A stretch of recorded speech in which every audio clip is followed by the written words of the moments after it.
माझी तेवढीच निर्जळी होती, त्यापेक्षा जास्त काही नव्हतं.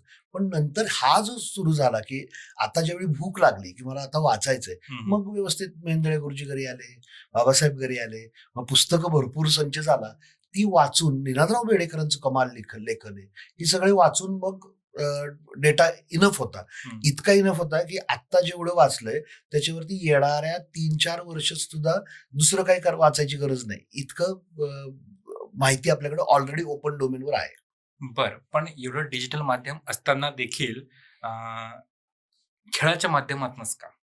ब्रिलियंट. हा पण खूप चांगला प्रश्न आहे. सी आपण ना खेळांकडे नीट पाहत नाही किंवा खेळांना ती व्हॅल्यू देत नाही, जी ॲक्चुअली द्यायला हवी. आपण मुलांनाच मुळात व्हॅल्यू फार देत नाही. आपण ज्या लोकांसाठी म्हणजे तुम्ही जे करता ते का करता?